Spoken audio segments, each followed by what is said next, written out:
एक शांत जंगल के बीच एक पोस्टमैन लिफाफा डिलीवर करने आया है। अंदर एक महिला लाउड म्यूजिक के बीच खून से सने कपड़े धो रही है। दीवार पर दो जुड़वा बच्चों की तस्वीरें हमें दिखाई जाते हैं। जैसे ही पोस्टमैन दरवाजे पर दस्तक देता है, महिला म्यूजिक की आवाज में उसे सुन नहीं पाती। तभी पोस्टमैन को घर के पीछे के बेसमेंट से अजीब आवाजें सुनाई देती हैं। जब वह दरवाजा खोलकर अंदर देखता है तो वह एक डरावने क्रिएचर को देखता है। वह डर जाता है और जैसे ही वह वहां से निकलने वाला होता है, क्रिएचर उसे अंदर खींच लेता है। फिर हमें 30 साल बाद का सीन दिखाया जाता है। अब वह जंगल एक कैंप एरिया में बदल दिया गया है, जहां बच्चों को मोबाइल और इंटरनेट की एडिक्शन से दूर रखने के लिए लाया गया है। यहाँ कुल 50 बच्चे हैं, जिन्हें विभिन्न ग्रुप्स में बांटा गया है।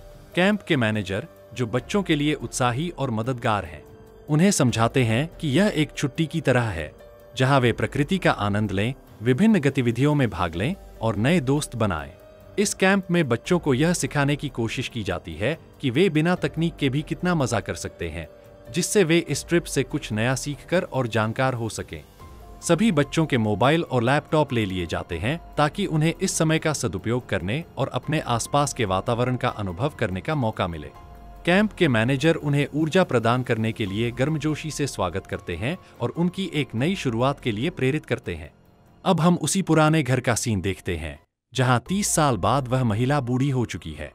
उसके पास एक हिरण है जिसे उसने शिकार किया है। जब वह हिरण को नीचे लाती है तो वह बेसमेंट में गिर जाती है। तभी हम पहली बार उस प्राणी को देखते हैं, जो बहुत खतरनाक दिखता है। प्राणी बाहर आता है और उसे अपना शिकार बना लेता है। कैंप में बच्चे ट्रेकिंग के लिए तैयार हो रहे हैं। एक लड़की, जिसका नाम जोसिया है, उसने अपने हाथ पर चोट लगाई है और उसे एक रुमाल से बांध रही है। वह हमेशा खामोशी में रहती है। तभी एक फादर उनके पास आता है और बच्चों के लिए प्रार्थना करता है। वह बच्चों और उनके मोबाइल्स पर हॉली वाटर छिड़कता है और बताता है कि इंटरनेट और आधुनिक तकनीक बच्चों के लिए खतरा है। जोसिया और उसके दोस्तों का एक ग्रुप है, जिसमें 5 बच्चे हैं। वे पांचों ट्रेकिंग का सफर शुरू करते हैं।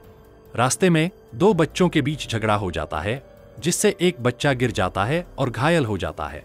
जोसिया घायल बच्चे पर पेन किलर स्प्रे लगाती है। उसी दौरान ग्रुप का एक लड़का एक मरे हुए हिरण को देखता है और चिल्लाकर बाकी बच्चों को बुलाता है। ग्रुप की कप्तान देखती है कि यह किसी जानवर का काम नहीं लगता। तभी जोसिया को अजीब आवाज सुनाई देती है। जब वह ध्यान से सामने देखती है तो एक पेड़ के पास एक खतरनाक हाथ दिखाई देता है, जिससे वह डर जाती है।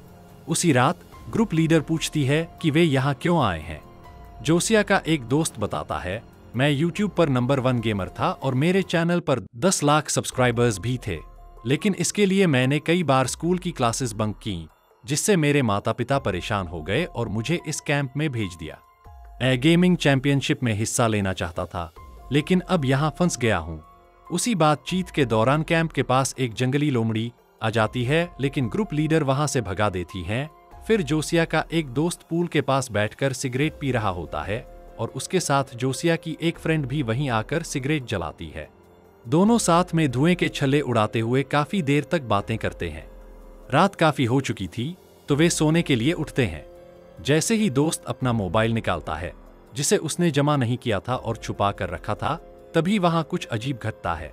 अचानक वही खतरनाक प्राणी प्रकट होता है और जोसिया की फ्रेंड पर हमला कर उसे बेरहमी से मार डालता है। अगली सुबह जोसिया अचानक एक सपने से जाग जाती है। उसने सपने में देखा था कि वह अपने परिवार के साथ बहुत खुश थी और वे सब एक जगह जा रहे थे। सफर के दौरान उसकी मां सेल्फी लेने लगती है, जिससे उसके पिता का ध्यान ड्राइविंग से हट जाता है। तभी अचानक उनकी कार का भयानक एक्सीडेंट हो जाता है। इस डरावने सपने से उबरते हुए जोसिया खुद को फिर से ट्रेकिंग के लिए तैयार होते हुए पाती है, लेकिन उनका एक दोस्त अभी भी मिसिंग था, जिसे पिछली रात उस खतरनाक क्रीचर ने मार डाला था। जोसिया की एक फीमेल दोस्त बताती है कि उसने उसे आखिरी बार पूल के पास देखा था। इसके बाद सभी अपने लापता दोस्त को ढूंढने निकल पड़ते हैं। तभी जोसिया को एक पेड़ के ऊपर खून के धब्बे दिखाई देते हैं। वे लोग अपने दोस्त को हर जगह ढूंढते हैं, लेकिन वह कहीं नहीं मिलता।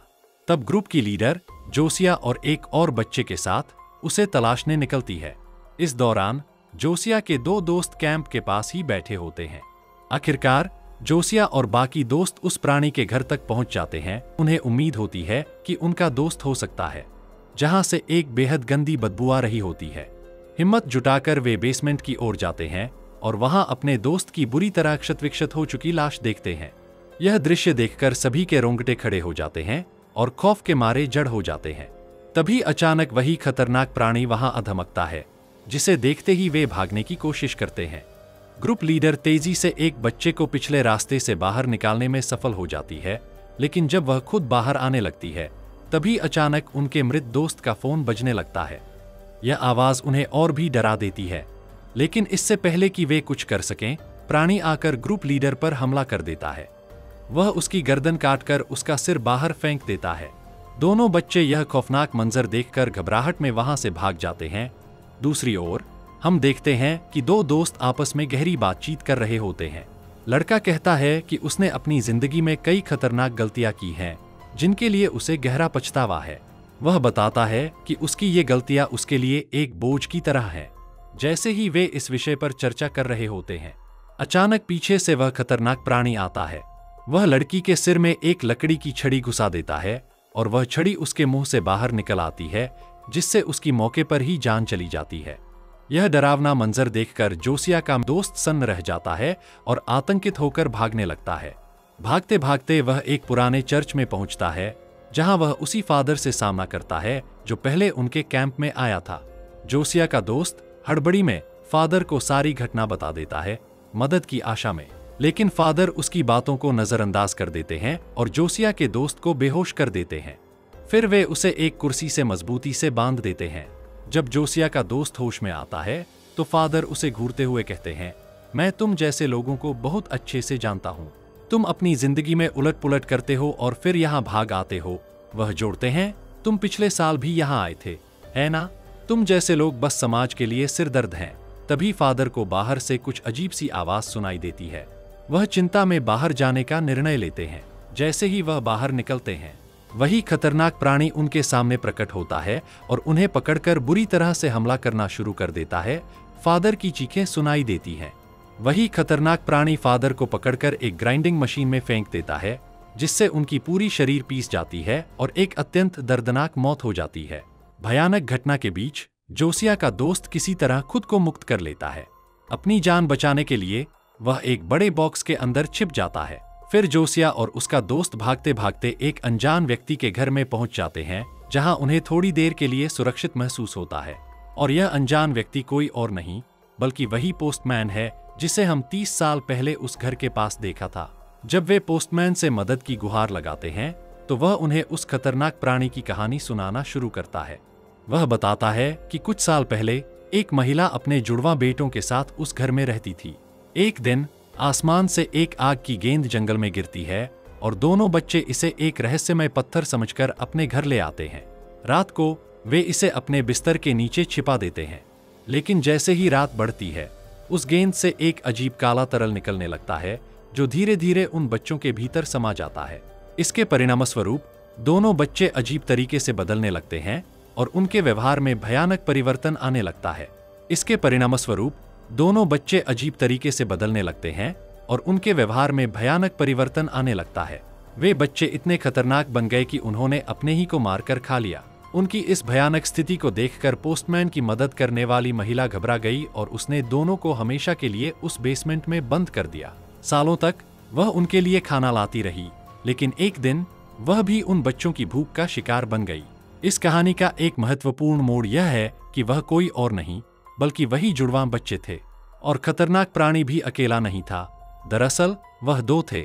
यह सब सुनकर जोसिया और उसका दोस्त सोचते हैं कि अगर वे यहाँ से बचकर वापस जाना चाहते हैं तो उन्हें अपने उस दोस्त का मोबाइल फोन हासिल करना होगा जिसकी हत्या उस प्राणी ने की थी। उस मोबाइल का उपयोग करके वे मदद की गुहार लगा सकते हैं। इसके लिए उन्हें उसी बेसमेंट में जाकर प्राणी के घर में घुसना होगा और इसी योजना के तहत वे आगे बढ़ते हैं।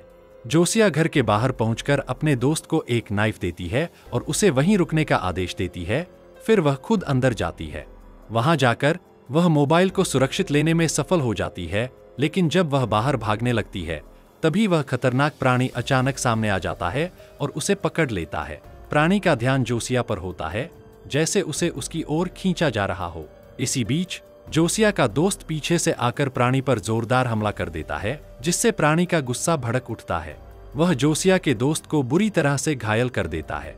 इस झड़प के दौरान जोसिया भी चोटिल होती है और बेहोश हो जाती है। उसे फिर से अपने परिवार के दुर्घटना वाला खौफनाक सपना आता है, जिसमें उसके पिता गंभीर रूप से घायल हैं और तड़प रहे हैं, लेकिन वह चाहकर भी उनकी मदद नहीं कर पाती। जैसे ही उसे बेसमेंट में होश आता है, वह देखती है कि उसका दोस्त तड़प रहा है, उसके पेट में चाकू धंसा हुआ है और वह अपनी अंतिम सांसें गिन रहा है। वह जोसिया से कहता है, नाइफ निकाल दो ताकि मैं आराम से मर सकूं। जोसिया की आंखों में आंसू भर आते हैं और वह उस नाइफ को उसके पेट से खींच लेती है। जैसे ही वह ऐसा करती है, उसका दोस्त मौत के आगोश में चला जाता है। तभी उसे एहसास होता है कि उसके पैरों में एक जंजीर है जो उसे बांध रही है, क्योंकि प्राणी ने उसे पसंद किया था और उसके साथ रहना चाहता था। लेकिन जोसिया अपनी ताकत पहचानती है और उस जंजीर को तोड़ देती है। जैसे ही वह वहां से भागने लगती है, उसे अचानक एक पुरानी याद ताजा हो जाती है, वो दिन जब उसकी मां का हादसा हुआ था। दरअसल उस दुर्घटना के बाद वह गहरे अवसाद में चली गई थी। हमेशा खुद को अकेला महसूस करती रही। गिल्ट से बचने के लिए उसने आत्महत्या की कोशिश भी की थी, इसलिए उसे इस कैंप में भेजा गया था ताकि वह अपने डिप्रेशन से बाहर निकल सके। लेकिन अब बेसमेंट में जोसिया अपनी हिम्मत को फिर से खोजने की कोशिश कर रही है। जोसिया हिम्मत करके वहां पड़ी एक वस्तु उठाती है और उस बेसमेंट से बाहर निकलने की कोशिश करती है जहां प्राणी सो रहा था। वह चुपचाप उस पर हमला करती है और उसे खत्म कर देती है। इसी समय पोस्टमैन को अपने घर के बाहर किसी की मौजूदगी का एहसास होता है, जिसे वह प्राणी समझकर गोली चला देता है। जब वह बाहर जाकर जांच करता है तो उसे पता चलता है कि वह प्राणी नहीं बल्कि जोसिया का दोस्त था, जो किसी तरह चर्च से भागकर यहाँ पहुंचा था। लेकिन दुर्भाग्यवश उसके शरीर में इतनी गोलियां लग चुकी थीं कि वह अपनी जान नहीं बचा पाता और वही मर जाता है। फिर हम देखते हैं कि एक पुलिस अधिकारी जंगल की एक सुनसान सड़क पर अपनी गाड़ी में किसी से बात कर रहा है। अचानक जोसिया उसकी गाड़ी के सामने आ जाती है। वह अपनी कहानी सुनाते हुए पूरी सच्चाई उसे बताती है।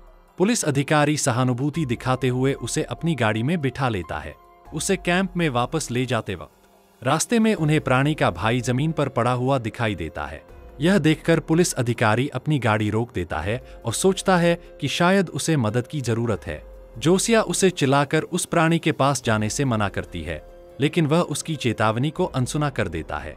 जैसे ही वह प्राणी के करीब पहुंचता है, स्थिति और भी भयानक बन जाती है। वह प्राणी अचानक पुलिस अधिकारी पर कुल्हाड़ी से हमला कर देता है। उसकी लाश को बुरी तरह से काटकर उसे भयानक मौत दे देता है। यह देख जोसिया में जबरदस्त डर भर जाता है और वह गाड़ी में बैठकर बार बार उस प्राणी को चुनौती देती है, जिससे उसका ध्यान भटक जाए। इस दौरान वह किसी तरह अपनी जान बचाकर वहां से भाग निकलती है। वहीं हम दो शराबी पुरुषों को देखते हैं जो नशे में धुत होकर जंगल में पड़े हैं। अचानक वे उस प्राणी के पास पहुंच जाते हैं और यह देखकर हैरानी होती है कि दोनों प्राणी फिर से जीवित हो जाते हैं और यहीं पर यह मूवी खत्म हो जाती है। तो दोस्तों, आपको हमारा वीडियो कैसा लगा? आपको और किन फिल्मों के एक्सप्लेनेशन सुनना पसंद है, हमें कमेंट में जरूर बताइए और हमारे ब्लॉग बस चैनल को सब्सक्राइब करें